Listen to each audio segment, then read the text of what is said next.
We'd like to welcome each and every individual to Voices of Integrity, your voice in my headset on friendship. And today is going to be, I don't even know. I mean, my mind is already spinning.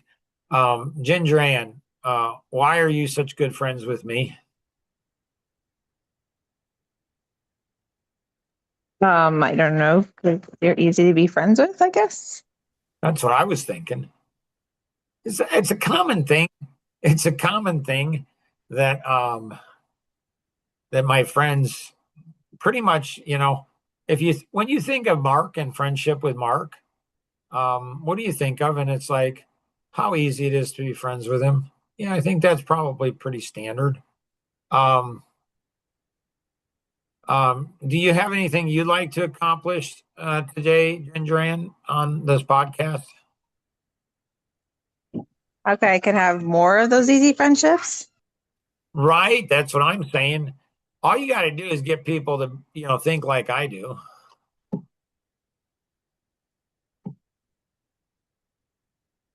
How hard can that be? There's not a lot of people that think like you. I'm normal, so why do you think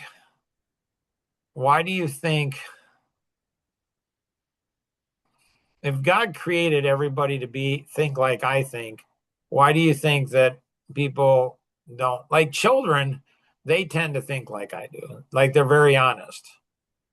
Like, mommy, why is that person ugly? Like they're just honest. Like they're just honest. And the mom teaches them to lie. You can't say that. Why not? They are ugly. You you can't you can't you gotta lie, buddy. You gotta lie. Can I lie all the time? Oh no, no, no, no. You have to lie. You have to learn how to lie like a woman. So if your mom says, does this dress look good on me? You say, oh yeah, mom, you look yeah, no, it's beautiful. Mom, the food. Do you like the food? Oh yeah, I love the food. like so you have to learn to lie. You have to learn to lie properly. And so So I don't know, Ginger Ann. I'm not sure why, because it seems like it's a good way to think. Like, I wonder if we ought to have Patrick's video. I wonder if we ought to have Patrick's video.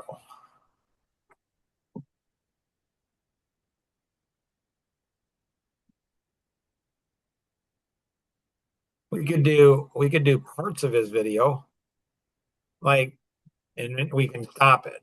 And so here we go. Okay.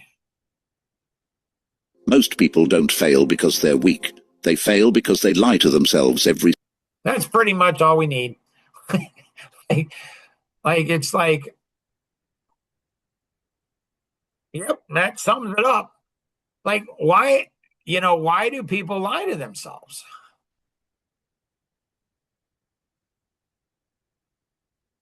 You guys haven't given this a thought. Maybe you need a little bit more of this video. Okay, here we go. We're going to do the video. Every single day. They call fear patience.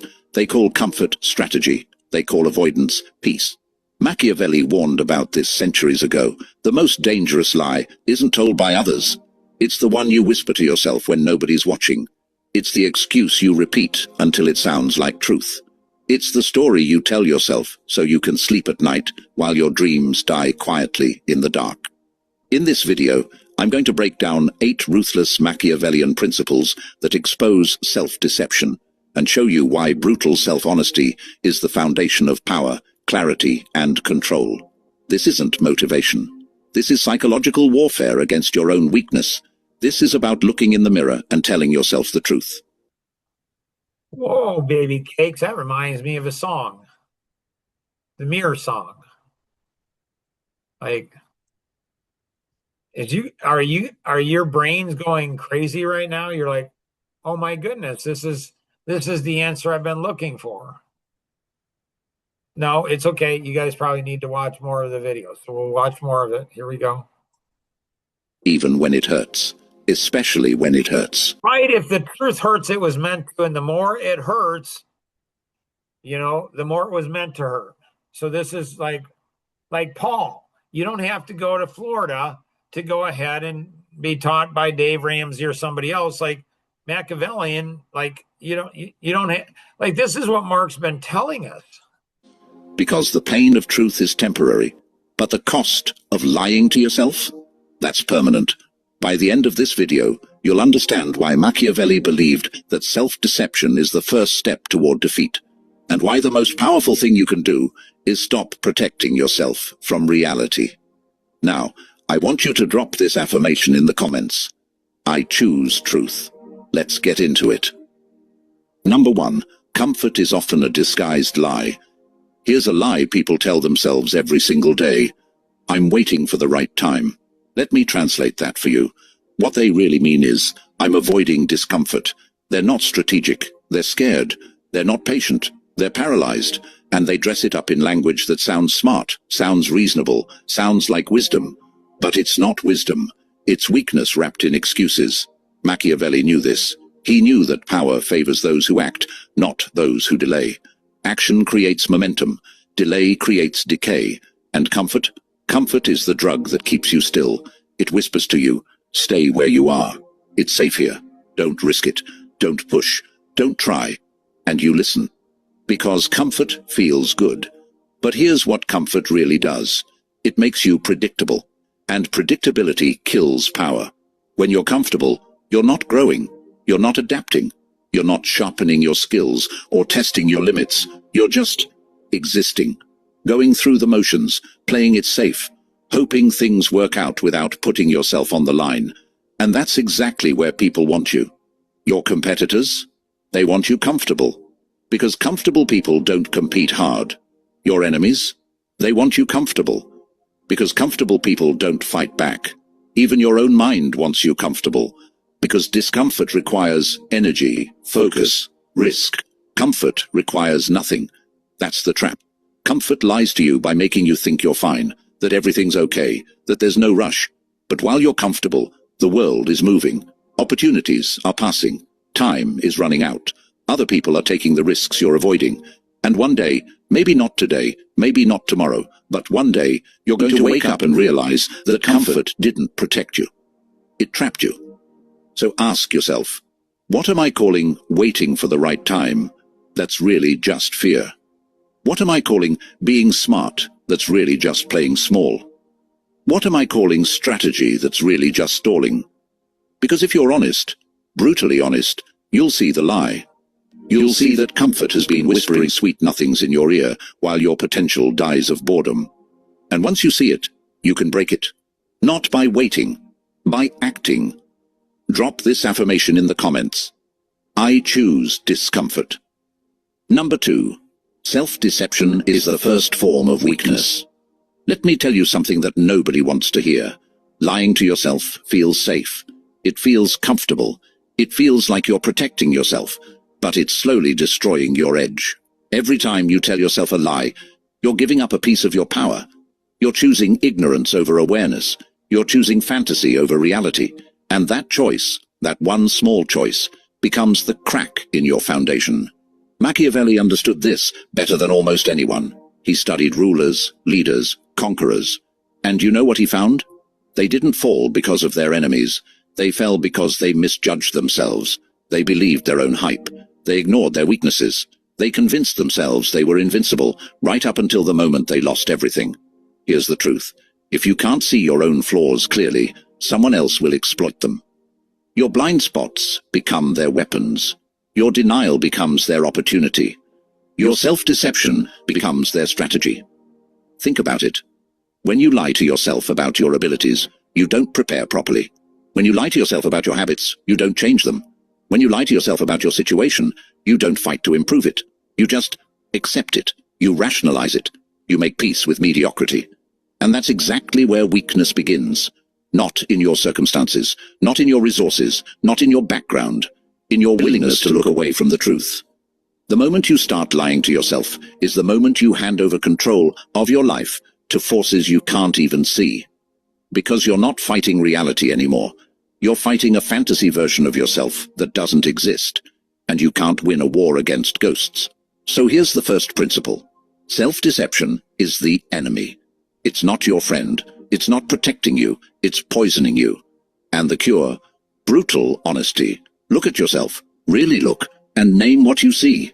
Not what you wish was there. Not what you hope to become. Not what you pretend to be on social media. What's actually there. Right now. Today. Your real habits. Your real discipline. Your real commitment. That's where power starts. Not in the lie. In the truth. I want you to drop this affirmation in the comments. I see myself clearly. Okay. Thoughts on this? So how do you know if you're lying to yourself? Like, how do you know what the truth is? I'm a little sassy today because my daughter's pregnant and soon going to give birth. And so, That's nice. yeah, so there's a reason behind my sassiness today. I mean, get somebody mad around you, I guess. Or just go ahead and, ask somebody who has social autism. Like, embrace it.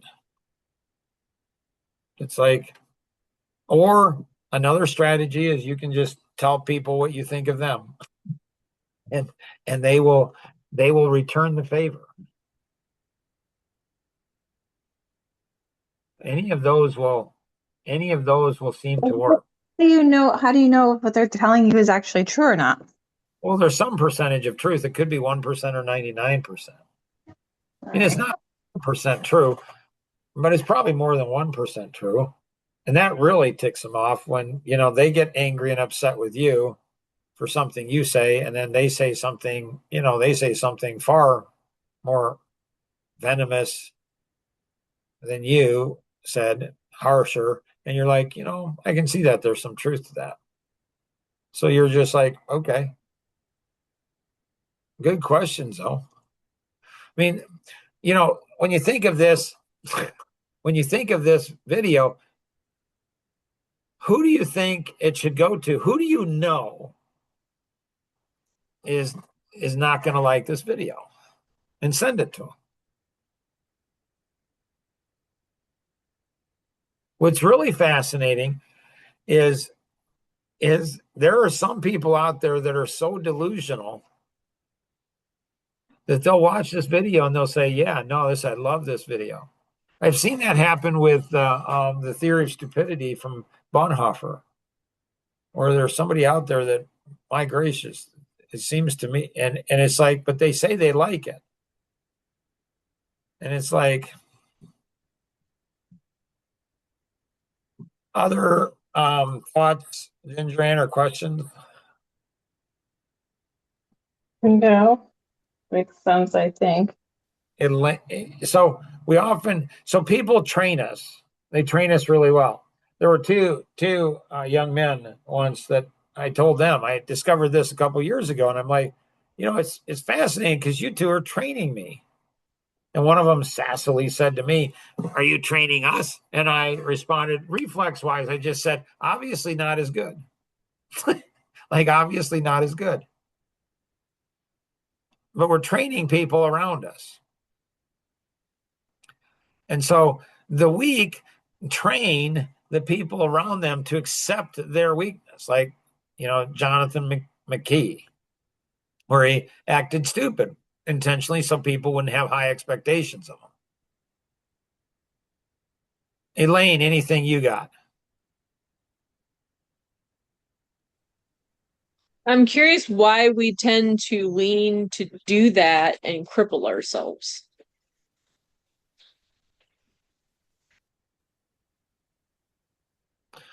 I think it's the subconscious. We know we're gonna, like Patrick, he went ahead and said, he said making dimensional breakthroughs is a pain. It's painful. It's like growing pains. Did any of you as teenagers have growing pains? Yes. Oh, yeah. Rosanna did. I remember. I don't remember. I wasn't there as a teenager, but she. And so you have growing pains. And so, so it hurts. So it's almost like we want we want a life of comfort. Like that's what we do. The irony of it is my dad and mom were two of the most frugal people in the world. They both died at mid-70s. And I wondered if it's because they were such good money managers. My dad's older brother, he lived probably, I don't know, 10 years longer than my dad did. He was an older brother, and his health was far worse than my dad's health. And he didn't manage money. So it's like he had to work to make money. My dad didn't have to work. Like he had saved money. He didn't have to work. And so he went ahead and, and he died.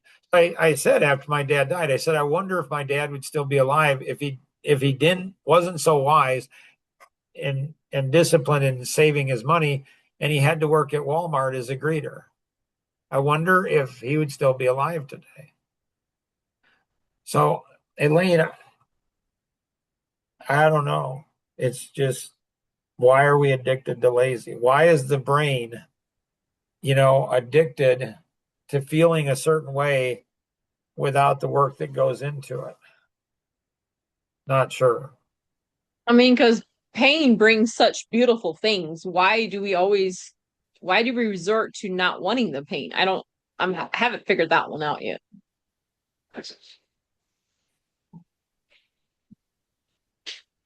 Do you just purposely drop a stone on your foot daily? Well, yeah, it brings beautiful stuff. I heard one therapist out there that said, just fascinating to me. There's a therapist out there that said that she swears. So this isn't my therapist, Beth Smith. She doesn't, she doesn't do that as far as I know.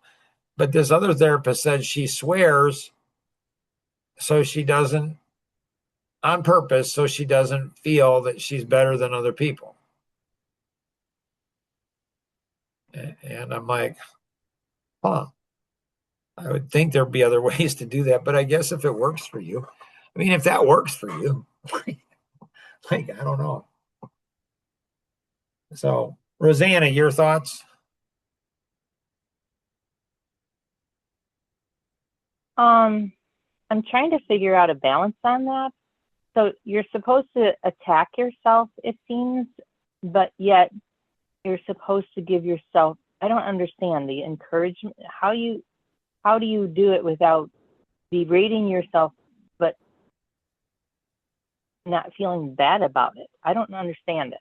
It's confusing to me. Who's telling you should feel good about yourself? Well,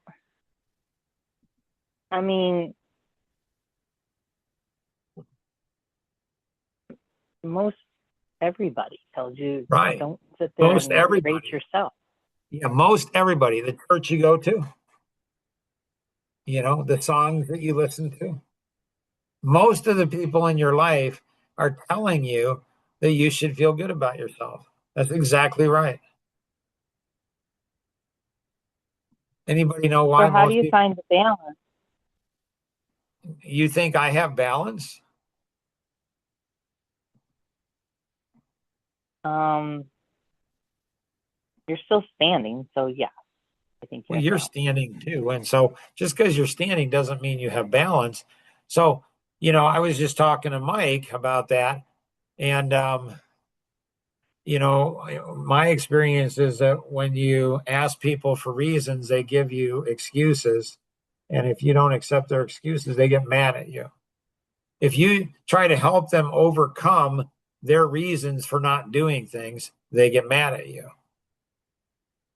So I don't think you need to have balance. I just think you need to understand, from a spiritual perspective, from my perspective, this is my perspective. Agree, disagree, it doesn't matter. It's the point is to talk about it. So I believe we were fearfully and wonderfully made, knit together in our mother's womb by our Creator, an infinite God, and we're created in His image, like in the image of God. Like He doesn't create junk. We choose to be junk. We choose to be, have our HUAs, that if we do that enough, then we become a POS. And then when you become a POS, you're like, wow, I'm a POS. I got to be around a bunch of other POSs. So then you go ahead and get into an FOS. Because when you're in an FOS field of other people that are just like you, I'm not saying church. I'm just saying when you're around people that are like you, you feel good. They feel good. Everybody's feeling good.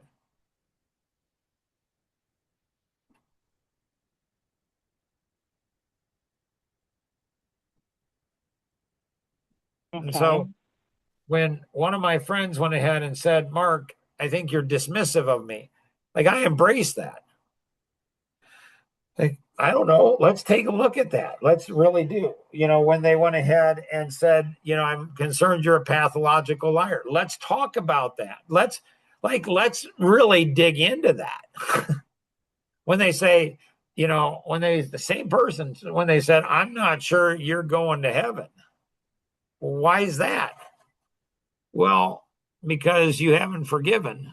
Okay, let's have a conversation about that. Like, I am so grateful and thankful that somebody said those three things in a very short period of time. Like my dad, I don't know, I didn't do something he said, and he's like, he looks down, he's all shriveled up. He says, Mark, if what you just said about me, is true, I'm no better than a worm. Like, he's doing manipulation to manipulate me to not call him out on his stuff. And at that point in my life, it was a few months before he died. At that point, I just laughed. I said, Dad, that's just goofy.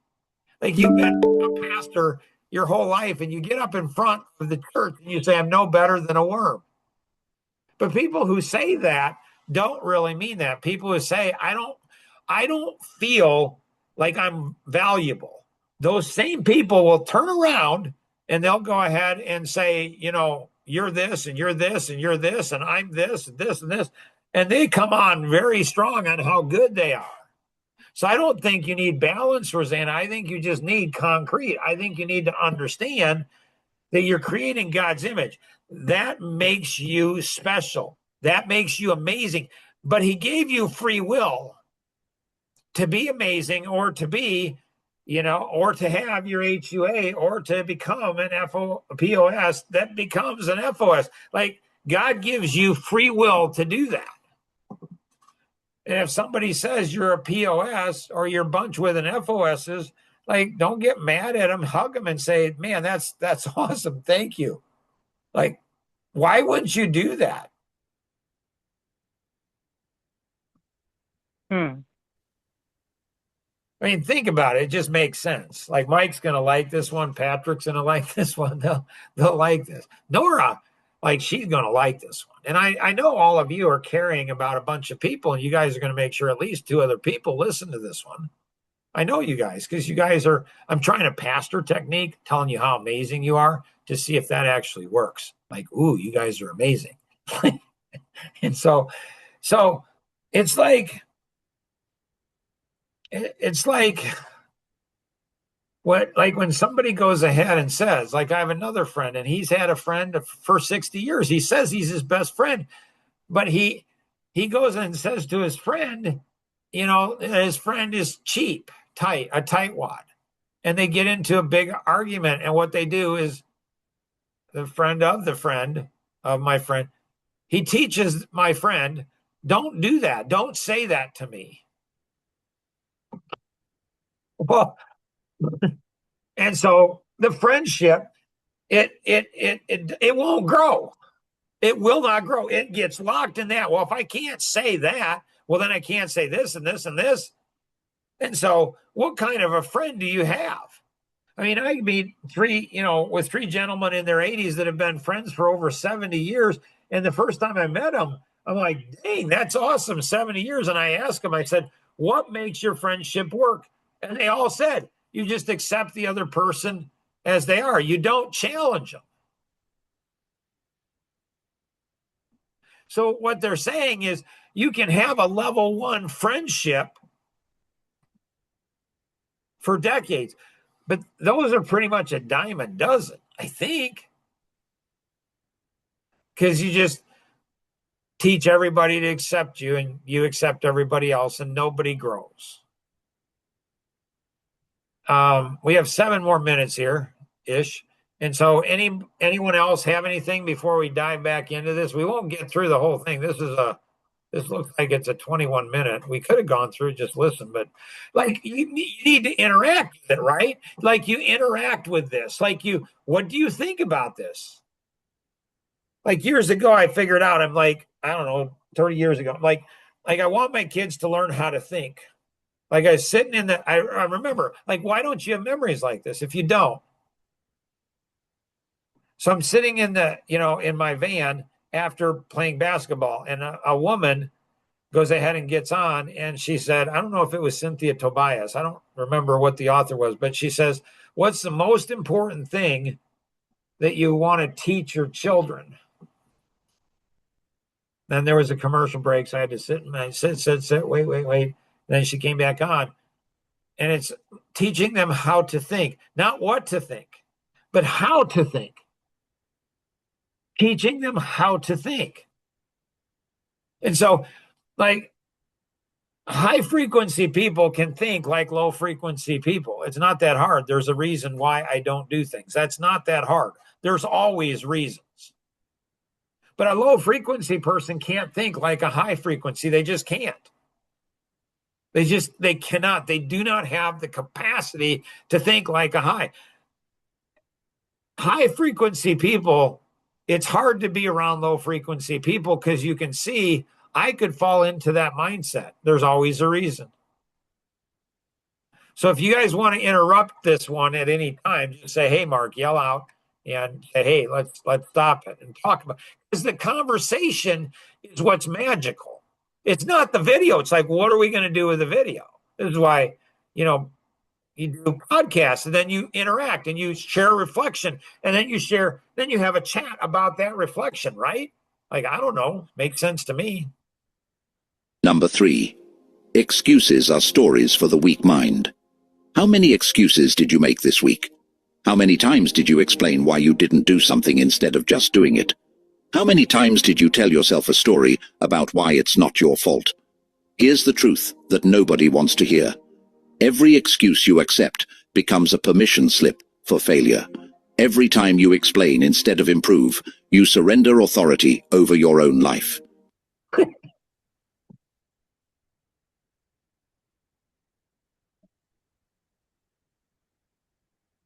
You give up control. You hand it over to circumstances, to other people, to bad luck, to timing. You become a victim of your own narrative. And Machiavelli had no patience for victims. He understood that excuses are stories weak people tell themselves to avoid responsibility. Because responsibility is heavy. It's uncomfortable. It means that if something's wrong, you have to fix it. But excuses are light. They're easy. They let you off the hook. I didn't have time. I didn't have the resources. I didn't have the support. I didn't know how. All of those might be true, but they're also irrelevant, because the question isn't whether obstacles exist. Of course they exist. Obstacles always exist. The question is, are you going to let those obstacles define you, or are you going to find a way through them? Excuses are just stories, and stories can be rewritten. Oh, like we try to teach our kids, you go over the wall, under the wall, to the left, to the right, you blow it up, you tear it down. Somehow, some way, we're going to make a breakthrough. Bigger the wall, thicker the wall, the harder it is to get through, the more important it is to make. Like this stuff, like this is really cool. I wish I had this for my kids when they were growing up. Instead of, I didn't have time, you could say, I didn't prioritize it. Instead of, I didn't have the resources, you could say, I didn't get creative enough. Right. Instead of, I didn't have support, you could say, I didn't build the right relationships. See the difference? Right. One version makes you powerless. The other version gives you something to work with. One version keeps you stuck. Right. The other version shows you the path forward. And here's the thing about excuses. They compound. The more you use them, the easier they become. The easier they become, the more often you use them. Until one day, Your entire life is built on a foundation of explanations for why things didn't work out. And that's not a life. That's a eulogy. So stop. Stop explaining. Stop justifying. Stop defending your limitations. Start owning them. Start saying, I chose not to instead of, I couldn't. Start saying, I didn't prioritize it instead of, I didn't have time.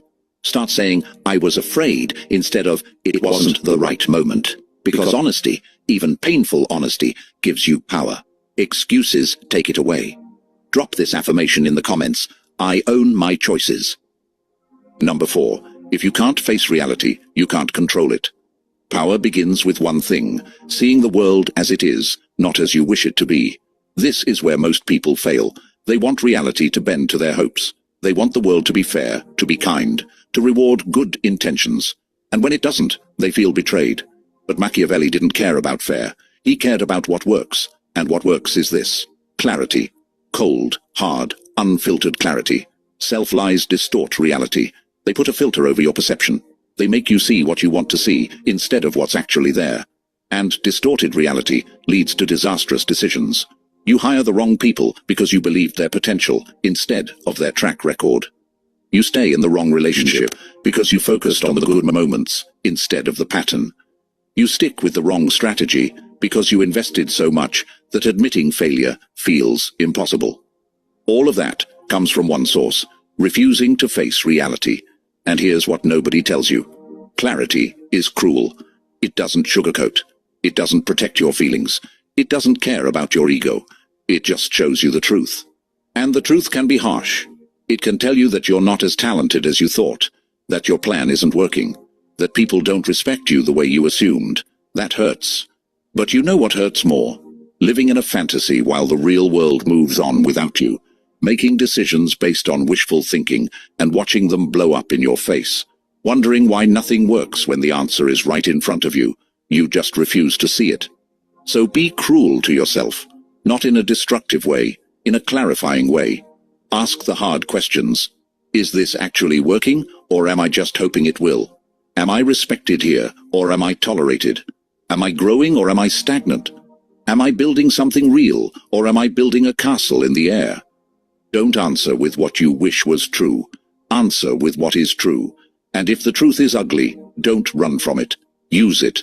Let it guide your next move. Let it inform your strategy. Let it show you where you need to adjust. Because the only way to control reality is to see it first. Clearly, completely, without illusion. That's where real power lives. Not in hope, in awareness. Number 5.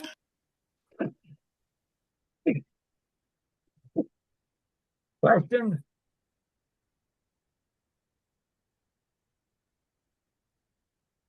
There's a lot of content here. Right? How much of this have you heard before? Most of it. Machiavellian. Quite a bit. I'm familiar with Machiavellian, but I didn't know he had all this. It's like, oh my goodness, this is crazy. Maybe my kids would have listened to Machiavellian versus me. But the truth is, people don't like people like Machiavellian or like me. They want to believe that they can make poor choices and everything's going to be fine, that they're not in a bad situation. Things aren't going to get worse than what they are, but they will. They just will, because you're making poor choices. So we'll finish this up, next week. I'd share this with others. I'd get people to talk about it, communicate, like, what do you think about this? I would give it to your children. I'd give it to your grandchildren. I'd pay them to go ahead and watch this and say, what do you think about this? Just the exposure to this, because they're not being exposed to it. Everybody's giving them excuses. Everybody's saying, I don't have enough time. It's just crazy. Anybody else have anything else before we wrap this one up? All right. If you have any questions, connect with the individual who invited you to participate in today's session, or you can call toll-free 888-230-2300, outside the U.S. 630-393-9909. And always remember, we can accomplish so much more together than we ever could on our own. Have an amazing day. Bye-bye.